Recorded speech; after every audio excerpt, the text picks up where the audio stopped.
नमस्कार साथियों। तो स्वागत है आपका आपके अपने स्टडी प्लेटफॉर्म पढ़ाई.com पर। आज है 15 जून और 15 जून 2026 के जितने भी राष्ट्रीय, अंतर्राष्ट्रीय और राजस्थान करंट अफेयर्स हैं जो संबंधित प्रश्न रहने वाले हैं उनका एनालिसिस हम करेंगे। और लास्ट में मैं आपको प्रश्न भी पूछूंगा और सूजस अपडेट के बारे में भी बताऊंगा। सूजस प्रश्नोत्तरी भी हम करेंगे। तो सभी साथी वीडियो पूरा देखें जो हमारी क्लास है, और चैनल सब्सक्राइब कर लें ताकि डेली करंट अफेयर की जो क्लास है आपको उपलब्ध होती रहे।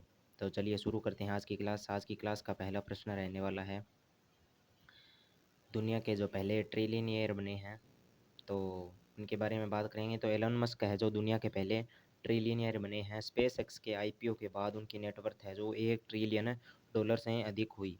स्पेस एक्स की स्थापना 2002 में हुई थी। मुख्यालय कैलिफोर्निया अमेरिका में है।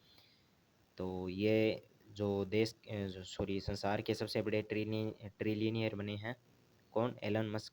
जगन्नाथ मंदिर को ट्रेडमार्क संरक्षण। तो पुरी का जगन्नाथ मंदिर ट्रेडमार्क संरक्षण प्राप्त करने वाला भारत का पहला मंदिर बन चुका है। और पतित पावन आनंदा बाजार और नील चक्र को ट्रेडमार्क संरक्षण मिला। उद्देश्य मंदिर की धार्मिक और सांस्कृतिक पहचान को सुरक्षित रखना इसका मुख्य उद्देश्य है। किसका? जगन्नाथ मंदिर ट्रेडमार्क संरक्षण का उद्देश्य है।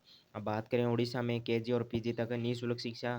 तो मुख्यमंत्री मोहन चारण मांझी ने सरकारी संस्थानों में केजी से पीजी तक मुफ्त शिक्षा की घोषणा की। 10 लाख से अधिक छात्रों को इसका लाभ मिलने वाला है। अगले 3 वर्षों में 45,000 से अधिक शिक्षकों की भर्ती इसके तहत की जानी है। अब बात करें अगले प्रश्न पर, तो सूक्ष्म वित्त संस्थानों हेतु ऋण गारंटी योजना। तो सूक्ष्म वित्त संस्थानों हेतु ऋण गारंटी योजना की बात करें तो केंद्र सरकार ने योजना को 31 अगस्त 2026 तक बढ़ाया। एनबीएफसी एमएफआई के लिए ऋण सीमा 300 करोड़ से बढ़ाकर 1,000 करोड़ रुपए की गई और अब तक 770 करोड़ रुपए के ऋण स्वीकृत किए जा चुके हैं। अब बात करें अगले प्रश्न पर, तो केन विलियमसन का अंतर्राष्ट्रीय क्रिकेट से संन्यास। न्यूजीलैंड के जो दिग्गज बल्लेबाज हैं केन विलियमसन हैं, उन्होंने क्रिकेट के सभी अंतर्राष्ट्रीय प्रारूपों से संन्यास की घोषणा की और 2010 से 2026 तक 16 वर्षों का अंतर्राष्ट्रीय करियर है जो अपना समापन किया है। तो 19,346 रन बनाकर न्यूजीलैंड के सर्वाधिक रन बनाने वाले बल्लेबाज और 2021 आईसीसी वर्ल्ड टेस्ट चैंपियनशिप है उसके विजेता कप्तान भी रहे हैं। और 2019 में ओडीआई वर्ल्ड कप के प्लेयर ऑफ द टूर्नामेंट भी रह चुके हैं। कौन? Kane Williamson. अब बात करें मिशन सुदर्शन चक्र की, तो डीआरडीओ ने 3 मिसाइलों का सफल परीक्षण किया। अब बात आती है डीआरडीओ की, तो डीआरडीओ के वर्तमान अध्यक्ष कौन हैं ये आपको कमेंट बॉक्स में बताना है। तो एटमॉस्फेरिक और एक्सो एटमॉस्फेरिक बीएमडी इंटरसेप्टर मिसाइलों का परीक्षण किया गया और medium range naval antiship missile का पहला सफल फ्लाइट टेस्ट है। और भारत की multi layer missile defence shield को मजबूत करना इसका उद्देश्य है। अब बात करें ग्लोबल विंड डे की, तो 15 जून को मनाया गया। थीम रही कि इसकी wind energy from ambition to acceleration. तो गोवा में ग्लोबल विंड डे कॉन्फ्रेंस का आयोजन हुआ और भारत विश्व का सबसे बड़ा विंड पावर मार्केट है। तो भारत की स्थापित विंड पावर क्षमता है जो 56 गीगावाट से अधिक हो हो चुकी है। अब बात करें राष्ट्रीय जैव विविधता प्राधिकरण यानी एनबीए की, तो कृषि जैव विविधता विशेषज्ञ समिति के अध्यक्ष डॉक्टर पीएल गौतम को नियुक्त। डॉक्टर गौतम को वर्ष 2026 में पद्मश्री से सम्मानित किया गया। अगले प्रश्न पर बात करें तो रूस ग्रैंड मास्टर कप 2026 ओडिशा के सेंड जो आर्टिस्ट सुदर्शन पटनायक ने खिताब जीता है और यह उपलब्धि हासिल करने वाले वह पहले भारतीय बने हैं। कौन? जो सेंड आर्टिस्ट सुदर्शन पटनायक कहाँ से बिलोंग करते हैं? ओडिशा से। ग्लोबल वार्मिंग विषय पर बनाई गई रेत की कलाकृति के लिए इन्हें सम्मानित किया गया और 2014 में ये पद्मश्री से भी सम्मानित हो चुके हैं। अब डीआरडीओ के मिसाइल परीक्षण के बारे में बात करें तो रक्षा अनुसंधान एवं विकास संगठन डीआरडीओ ने 10-11 नवंबर 2026 को लगातार 3 सफल मिसाइल परीक्षण किए और परीक्षणों में उन्नत बैलिस्टिक मिसाइल रक्षा बीएमडी इंटरसेप्टर मिसाइलों का सफल परीक्षण शामिल था। बीएमडी इंटरसेप्टर मिसाइलों का कार्य शत्रु की बैलिस्टिक मिसाइलों को हवा में ही नष्ट करना होता है और परीक्षणों में नौसेना पोत रोधी जो मिसाइल की मध्यम दूरी एनएसआर एनएसएम और एमआर का पहला उड़ान परीक्षण भी सफलतापूर्वक किया गया। एनएसएम-एमआर को समुद्र में शत्रु के युद्धपोतों में अन्य नौसैनिक लक्ष्यों पर सटीक प्रहार के लिए विकसित किया गया। अब बात करें भारत इनोवेट्स 2026 की, तो उद्घाटन 14 जून 2026 को उद्घाटनकर्ता पीएम नरेंद्र मोदी एवं फ्रांस के जो राष्ट्रपति हैं इमैनुअल मैक्रोन। स्थान पैलेस डेस एक्सपोजिशंस, कहाँ, नीस, फ्रांस में इसका जो उद्घाटन हुआ है किसका, भारत इनोवेट्स का। आयोजक भारत सरकार का शिक्षा मंत्रालय इसका आयोजक रहा। उद्देश्य भारत के जो डीप टेक, स्टार्टअप और नवाचार पारिस्थितिकी तंत्र का वैश्विक प्रदर्शन करना इसका मुख्य उद्देश्य रहा। अब भारत फ्रांस नवाचार वर्ष 2026 की बात करें तो लक्ष्य समूह वैश्विक निवेश, उद्योगपति एवं अनुसंधान संस्थान और पहल भारत फ्रांस नवाचार वर्ष 2026 के अंतर्गत लाभ, उन्नत प्रौद्योगिकी, अनुसंधान, स्टार्टअप और सीमा पार निवेश में भारत फ्रांस के सहयोग को बढ़ाना इसका मुख्य उद्देश्य रहने वाला है। अब बात करें अगले प्रश्न पर, तो 19वां मुंबई अंतर्राष्ट्रीय फिल्म महोत्सव MIF 2026 आयोजन अवधि 15 से 21 जून 2026 रही। स्थान NFDC फिल्म्स डिवीजन परिसर मुंबई। फिल्में 46 देशों की कुल 346 फिल्में इसमें चयनित की गई। श्रेणियां, प्रतियोगिता एवं गैर प्रतियोगिता इसकी श्रेणियां रही। उद्घाटन film good luck to you all, animation Agapito, लघु कथा और टाइम एंड वाटर वृत्त चित्र रहे। उद्देश्य वृत्त चित्र, लघु कथा एवं एनिमेशन फिल्मों को वैश्विक मंच प्रदान करना इसका मुख्य उद्देश्य रहने वाला है। इंपॉर्टेंट है, पीछे भी पिछले वर्ष भी जो फिल्म फेस्टिवल हुए थे उनमें से सवाल पूछा गया था और इसकी उद्घाटन फिल्में और जो फिल्में कितने देशों ने भाग लिया है ये और अवधि के बारे में से पक्का किसी न किसी एग्जाम में प्रश्न पूछा जाना है। तो अब बात करें SCO सभ्यता संवाद मंच, तो भारत ने SCO संघाई सहयोग संगठन सभ्यता संवाद मंच की स्थापना का प्रस्ताव रखा है। उद्घाटन स्तर 17 से 19 जुलाई 2026 को कोलकाता में आयोजित होने वाला है और मंच का उद्घाटन पीएम नरेंद्र मोदी द्वारा किया जाएगा। उद्देश्य SCO सदस्य देशों के बीच सांस्कृतिक और सभ्यगत जो संबंध है उनको मजबूत करना। भारत मध्य एशिया को अपना विस्तारित पड़ोस है जो मानता है। बात करें वारिया AI मॉडल की, तो लॉन्च 12 जून 2026 को, घोषणा इसकी नई दिल्ली में हुई और विकसित करता अवतार AI द्वारा इसका विकास है जो किया गया है। सहयोग इंडिया AI मिशन का सहयोग इसमें लिया गया है और यह स्वदेशी AI वीडियो निर्माण मॉडल है। उद्देश्य किफ़ायती और उच्च गुणवत्ता वाले वीडियो का निर्माण करना और भारतीय भाषाओं और ज़रूरतों के अनुरूप वीडियो का निर्माण करना इसकी विशेषता है। अब बात करें अगले प्रश्न पर, तो भारत की जो AI आत्मनिर्भरता बढ़ाने के लिए इसका जो लॉन्चिंग है, उद्घाटन है वो किया गया है। अब बात करें EMBO स्वर्ण पदक 2026, EMBO स्वर्ण पदक 2026 प्राप्तकर्ता भारतीय मूल वैज्ञानिक गौतम डे। संस्थान यूरोपीय आणविक जीव विज्ञान प्रयोगशाला EMBL हिंडनबर्ग जर्मनी में। शोध विषय नाभिकीय संगठन एवं कोशिका विभाजन का विकासवादी उत्पत्ति। अब पुरस्कार साझा किया ओमायो डुइन जिनेवा विश्वविद्यालय स्विट्जरलैंड के साथ इन्होंने अपना पुरस्कार है जो साझा किया और पुरस्कार प्रदान करने वाले। तो अगले प्रश्न पर बात करें, तो भारत बना डिजिटल वॉलेट डाउनलोड में विश्व का सबसे बड़ा बाजार। तो भारत 2025 में जो डिजिटल वॉलेट ऐप डाउनलोड कर का दुनिया का सबसे बड़ा बाजार बन चुका है और देश में 44 करोड़ से अधिक वॉलेट ऐप डाउनलोड हुए हैं। रिपोर्ट जारी करता सेंसर द्वारा रिपोर्ट जारी की गई और फ़ोनपे और पेटीएम ने महत्वपूर्ण भूमिका इसमें निभाई है। तो यूनिफाइड पेमेंट इंटरफेस यानी UPI ने डिजिटल भुगतान को बढ़ावा दिया। भारत ने इस क्षेत्र में अन्य वैश्विक बाजारों को पीछे छोड़ दिया है। अब बात करें अगले प्रश्न पर, तो अन्य महत्वपूर्ण प्रश्न, तो न्यूजीलैंड के पूर्व कप्तान केन विलियमसन ने 12 जून 2026 को अंतर्राष्ट्रीय क्रिकेट से संन्यास की घोषणा की और भारत के जो पूर्व केंद्रीय रेल मंत्री दिनेश त्रिवेदी को बंगाल में अपना उच्चायुक्त नियुक्त किया है और लेफ्टिनेंट जनरल राजीव घई को राष्ट्रीय सुरक्षा परिषद सचिवालय NSCS का नया सैन्य सलाहकार नियुक्त किया गया। अब बात करें अन्य महत्वपूर्ण प्रश्नों पर, तो जून 2026 में राष्ट्रीय सुरक्षा परिषद सचिवालय के नए सैन्य सलाहकार के रूप में लेफ्टिनेंट जनरल राजीव घई को नियुक्त किया गया और 5 जून 2026 में उड़ीसा सरकार ने सभी सरकारी संस्थानों में KG से PG स्तर तक की पूरी तरह से मुफ्त शिक्षा का ऐलान किया और जो DRDO द्वारा स्वदेशी रूप से प्रोजेक्ट कुत्सा के तहत लंबी दूरी तय सतह से हवा में मार करने वाली वायु रक्षा मिसाइल का जो आविष्कार किया जा रहा है और हाल ही में एलन मस्क ने दुनिया के सबसे पहले ट्रिलियनियर बनने की उपलब्धि हासिल की और दक्षिण कोरिया की अदालत ने पूर्व राष्ट्रपति यून सुक येओल को किस मामले में 30 वर्ष के जेल की सज़ा सुनाई है?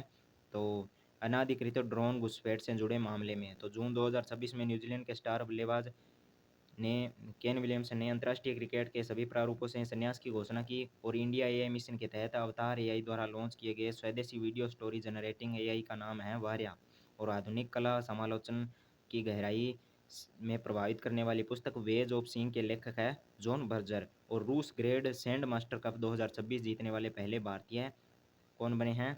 तो सुदर्शन पटनायक। 14 जून 2026 को फ्रांस के नीस में प्रधानमंत्री मोदी और फ्रांस राष्ट्रपति इमैनुअल मैक्रोन के में संयुक्त रूप से डीप टेक और नवाचार प्लेटफॉर्म का उद्घाटन किया।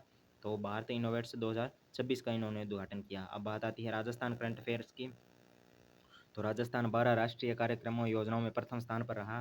तो कौन कौन सी योजनाएं और कार्यक्रम हैं? तो प्रधानमंत्री फसल बीमा योजना में खरीफ 2025 में 18 करोड़ तथा रबी 2025-26 में 1.71 करोड़ पॉलिसियां हुई और पीएम कुसुम योजना कंपोनेंट ए में अक्षय और सौर ऊर्जा स्थापना में जो प्रथम स्थान हासिल किया और पीएम कुसुम कंपोनेंट सी में जो सौरकृत फीडरों की संख्या के आधार पर प्रथम स्थान हासिल किया। और स्थापना की बात करें तो कंपोनेंट सी में तृतीय स्थान राजस्थान का रहा है। कौन सा स्थान रहा है? तृतीय स्थान।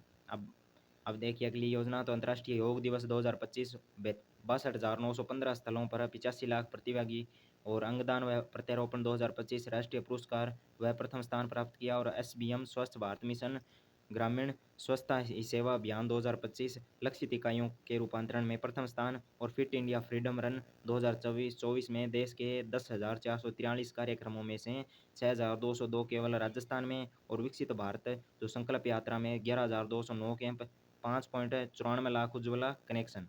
जनजाति कल्याण एवं सशक्तिकरण धरती आबा जन भागीदारी अभियान के अंतर्गत बेस्ट परफॉर्मिंग स्टेट तंबाकू नियंत्रण कार्यक्रम डब्ल्यूएचओ द्वारा विशेष तंबाकू निषेध अवार्ड 2026 और खनिज ब्लॉकों की नीलामी में अनुकरणीय प्रदर्शन किया और पोषण पखवाड़ा 2026 में गतिविधियों में प्रथम स्थान पर रहा राजस्थान।